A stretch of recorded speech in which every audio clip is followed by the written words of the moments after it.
Hello everyone, welcome back to our channel. क्या आपकी lower back ज़्यादा अंदर की तरफ मुड़ी हुई दिखाई देती है या स्टैंडिंग पोस्चर में पेट आगे की तरफ और हिप पीछे की तरफ नज़र आता है? अगर ऐसा है तो हो सकता है आपको लॉर्डोसिस हो।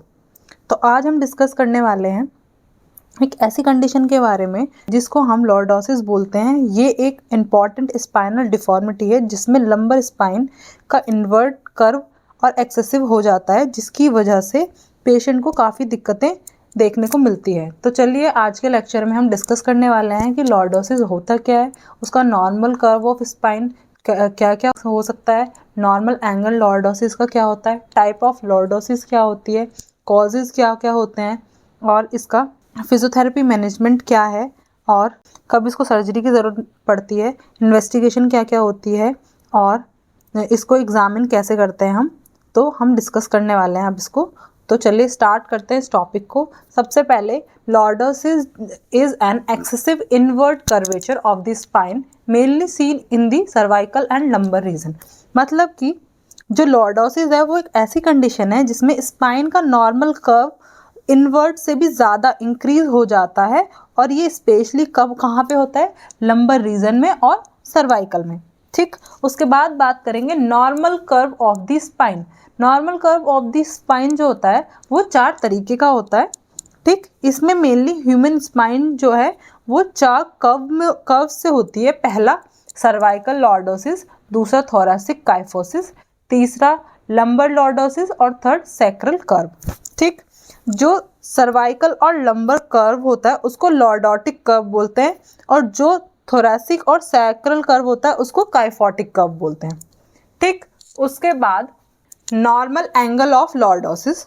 जो नॉर्मल एंगल होता है लॉर्डोसिस का वो नॉर्मली अराउंड 30 to 50 डिग्री होता है और सर्वाइकल का लॉर्डोसिस एंगल जो होता है वो नॉर्मल अराउंड होता है 20 to 40 डिग्री। ठीक, उसके बाद बात करेंगे टाइप ऑफ द लॉर्डोसिस। पहला आता है पोस्चर लॉर्डोसिस, दूसरा structure lordosis, third lumbar lordosis और फोर्थ सर्वाइकल लॉर्डोसिस। जो पोस्चर लॉर्डोसिस है उसमें जो होता है पुअर पोस्चर की वजह से होता है ये। ठीक, और इसके जो कॉजेज होते हैं वो क्या क्या कॉजेज हो सकता है, वीक एबनॉर्मल मसल्स, टाइटनेस हो सकती है बैक मसल्स में, पेशेंट को ओबेसिटी हो सकती है और या फिर प्रोलॉन्ग सिटिंग हो सकती है पेशेंट की, मतलब कि लंबे समय तक बैठे रहने का काम हो सकता है, उसकी वजह से उसको पोस्चर लॉर्डोसिस हो सकता है। दूसरा स्ट्रक्चर लॉर्डोसिस। स्ट्रक्चर लॉर्डोसिस में क्या होता है, स्ट्रक्चर लॉर्डोसिस जो होता है उसके अंदर कॉजेज आते हैं। कॉजेज कौन कौन सा है, congenital defect, spondylolisthesis, muscle disease और वर्टिबल एबनॉर्मलिटीज। तो सबसे पहले बात करते हैं कंजेनाइटल डिफेक्ट क्या होता है। जो कंजेनाइटल डिफेक्ट होता है वो एक ऐसा डिफेक्ट होता है जिसमें बच्चे में जन्म के टाइम होता है। और ये क्यों होता है, क्योंकि प्रेगनेंसी के टाइम प्रॉपरली स्ट्रक्चर फॉर्मेशन नहीं हो पाता है, जिसकी वजह से जो बच्चा है वो कंजेनाइटल डिफेक्ट में होता है। ठीक, तो उसको बोलते हैं कंजेनाइटल डिफेक्ट। उसके बाद बात करते हैं स्पॉन्डिलोलिस्थेसिस की। जो स्पॉन्डिलोलिस्थेसिस होता है ये जो स्पाइन में एक वर्टिब्री के नीचे वाले जो वर्टिब्री है वो ऊपर से आगे की तरफ स्लिप कर जाती है, जिसको हम स्पॉन्डिलोलिस्थेसिस बोलते हैं। ठीक, उसके बाद बात करेंगे मसल डिसीज की। जो मसल डिसीज है वो कॉमन कंडीशन है जो मसल की स्ट्रेंथ और नॉर्मल फंक्शन को अफेक्ट करती है, जिसको हम मसल डिजीज बोलते हैं। उसके बाद बात करते हैं वर्टिब्रल एबनॉर्मलिटीज। वर्टिब्रल एबनॉर्मलिटीज का मतलब है स्पाइन की हड्डी का जो स्ट्रक्चर और शेप होता है उसमें डिफेक्ट आ जाता है, जिसमें जैसे कि फॉर एग्जांपल हम बोलते हैं मार फॉर्मेशन वर्टिब्री हो गया या फिर फ्यूज वर्टिब्री हो गया है, तो उसको हम वर्टिब्रल एबनॉर्मलिटीज बोलते हैं। उसके बाद बात करेंगे लंबर लॉर्डोसिस के बारे में। तो लंबर लॉर्डोसिस किसको बोलते हैं, जो लंबर लॉर्डोसिस होता है वो होता है लोअर बैक में एक्सेसिव कर्वेचर होने की वजह से पेशेंट को लंबर लॉर्डोसिस हो जाता है। ठीक, जो सर्वाइकल लॉर्डोसिस होता है उसमें क्या होता है, नेक के रीजन में मेन एक्सेसिव इनवर्ट कर्व हो जाता है, उसकी वजह से उसे सर्वाइकल लॉर्डोसिस हो जाता है। ठीक, अब बात करेंगे कॉजेज ऑफ लॉर्डोसिस कि किस वजह से होता है, उसका मैकेनिज्म। तो वो 3 तरीके का होता है। पहला मैकेनिकल कॉजेज, दूसरा पैथोलॉजिकल कॉजेज, तीसरा कंजेनाइटल कॉजेज। जो मैकेनिकल कॉजेज के अंदर आता है पुअर पोस्चर होने की वजह से भी हो जाता है, प्रेगनेंसी की वजह से, ओबेसिटी की वजह से, हाई हील हम पहनते हैं उसकी वजह से, या फिर मसल वीकनेस की वजह से हो सकता है, ठीक, लॉर्डोसिस पेशेंट को। उसके बाद बात करते हैं पैथोलॉजिक कॉजेज में क्या क्या आता है, जैसे कि मसल डिस्ट्रॉफी हो गई पेशेंट को, सेरेब्रल पाल्सी हो गया, रैकेट्स हो गया, या फिर स्पॉन्डिलोलिस्थेसिस हो गया, ये पैथोलॉजिकल कॉजेज के अंदर आते हैं। उसके बाद कंजेनाइटल कॉजेज मतलब कि बर्थ डिफेक्ट या फिर वर्टिब्री का माल फॉर्मेशन हो जाना, उसको ये आता है कंजेनाइटल कॉजेज के अंदर, ठीक। उसके बाद हम बात करेंगे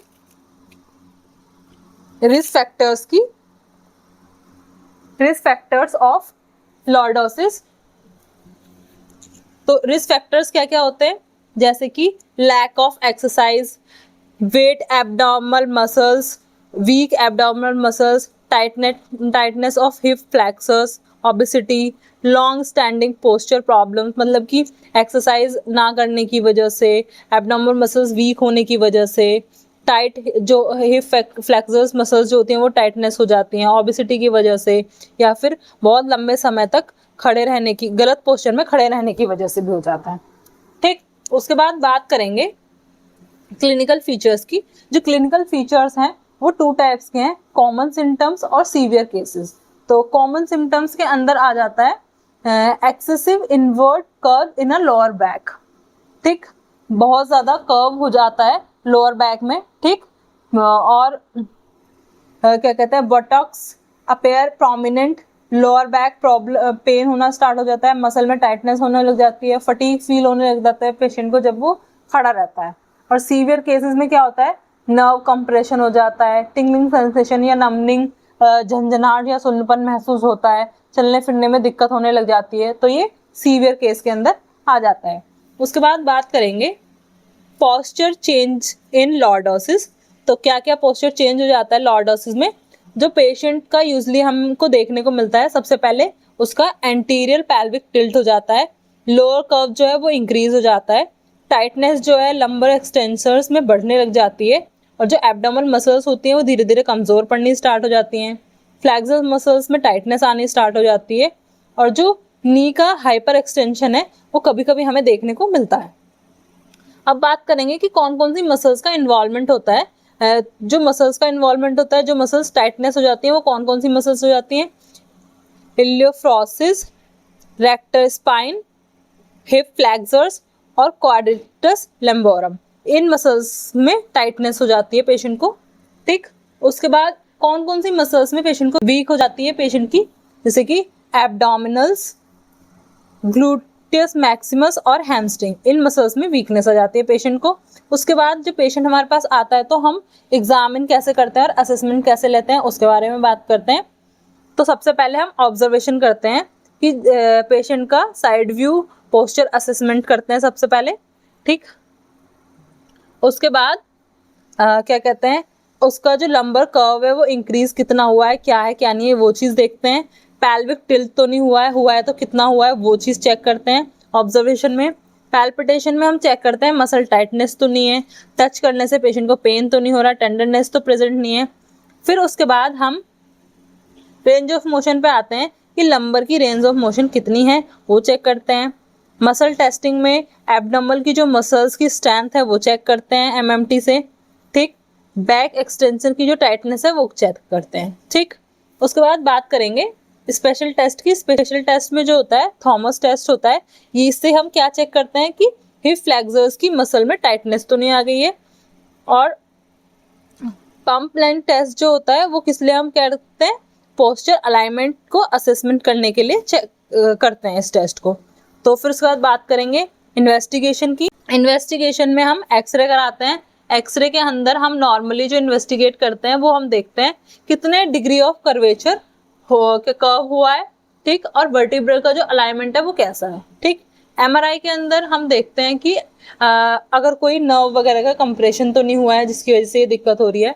और सिटी स्कैन में हम देखते हैं कि जो स्ट्रक्चरल एबनॉर्मलिटीज तो कुछ नहीं हुई है पेशेंट को, इसलिए हम सिटी स्कैन कराते हैं। उसके बाद बात करेंगे कॉम्प्लिकेशंस की। कॉम्प्लिकेशंस क्या क्या देखने को मिलती हैं, क्रॉनिक बैक पेन होता है, मसल इम्बैलेंस हो जाती है, डिस्क प्रॉब्लम हो जाती है, नर्व कंप्रेशन हो जाता है पेशेंट को, फंक्शनल लिमिटेशंस, लिमिटेशन होना स्टार्ट हो जाती है, पोस्चर एबनॉर्मलिटीज हो जाती है पेशेंट को, ठीक, ये सब चीजें देखने को। उसके बाद हम बात करेंगे management of lordosis. Management of lordosis 3 types का है। पहला जो है कंजर्वेटिव मैनेजमेंट, दूसरा physiotherapy management, third and last one is surgical management. तो जो फर्स्ट है कंजर्वेटिव मैनेजमेंट, इसके अंदर आता है पोस्चर करेक्शन, वेट रिडक्शन और एक्टिविटी मॉडिफिकेशन। तो पोस्चर करेक्शन के अंदर हम क्या करते हैं, पेशेंट को प्रॉपर सिटिंग, स्टैंडिंग और वॉकिंग का पोस्चर सिखाते हैं, सही तरीका कि कैसे उसको खड़ा होना है, कैसे चलना है, कैसे उसको बैठना है, ठीक। उसके बाद वेट रिडक्शन में हम पेशेंट की ओबेसिटी को रिड्यूस कराने में हेल्प करते हैं, जो चीज़ें बताते हैं कि जिससे उसकी ओबेसिटी कम हो जाए। उसके बाद एक्टिविटी मॉडिफिकेशन कराते हैं, मतलब कि पेशेंट को लॉन्ग स्टैंडिंग और रॉन्ग पोस्चर में अवॉइड कराते हैं करना, जिससे वो बहुत लंबे समय तक खड़ा ना रहे, ठीक। उसके बाद बात करेंगे फिजियोथेरेपी मैनेजमेंट में। फिजियोथेरेपी मैनेजमेंट में सबसे पहले क्या होता है, हम गोल्स होते हैं हमारे कुछ, जब पेशेंट हमारे पास आता है तो हमारे क्या क्या गोल्स हो सकते हैं फिजियोथेरेपी के, कि पेशेंट का पेन रिड्यूस कराना, मसल बैलेंस इंप्रूव करना, पोस्चर करेक्ट करना, फ्लेक्सिबिलिटी बढ़ाना और कोर मसल्स की स्ट्रेंथनिंग करना। उसके बाद हमारा ट्रीटमेंट आ जाता है। तो ट्रीटमेंट में हम क्या करते हैं, स्ट्रेचिंग एक्सरसाइजेस कराते हैं। स्ट्रेचिंग एक्सरसाइज में हम जो टाइट मसल्स होते हैं उनका स्ट्रेच करते हैं, like hip flexors, lumbar extensors, quadricep, इन सब मसल का क्या कहते हैं, स्ट्रेच कराते हैं, ठीक है। और स्ट्रेंथनिंग एक्सरसाइज के अंदर हम मसल्स की स्ट्रेंथनिंग कराते हैं। कौन कौन सी मसल्स की, जैसे कि हैमस्ट्रिंग, ग्लूट्स, एब्डोमिनल, इन सब मसल्स की हम स्ट्रेंथनिंग एक्सरसाइज कराते हैं।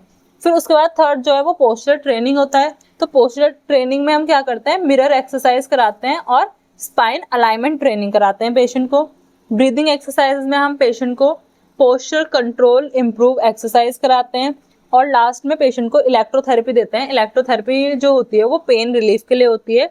उसमें हम पेशेंट को क्या कहते हैं, हॉट पैक दे सकते हैं, IFT दे सकते हैं और टेंस दे सकते हैं, ठीक। उसके बाद लास्ट पार्ट जो है वो सर्जिकल मैनेजमेंट है। जो सर्जिकल मैनेजमेंट है वो सीवियर स्ट्रक्चर डिफॉर्मिटी जब होती है उसमें सर्जरी के लिए यूज किया जाता है। तो इसके इंडिकेशंस क्या क्या होते हैं, पेशेंट को बहुत ज़्यादा पेन है और या फिर कोई न्यूरोलॉजिकल डिफेक्ट है या फिर प्रोग्रेसिव डिफॉर्मिटी है, तब ये सब चीज़ें करी जाती हैं, ठीक।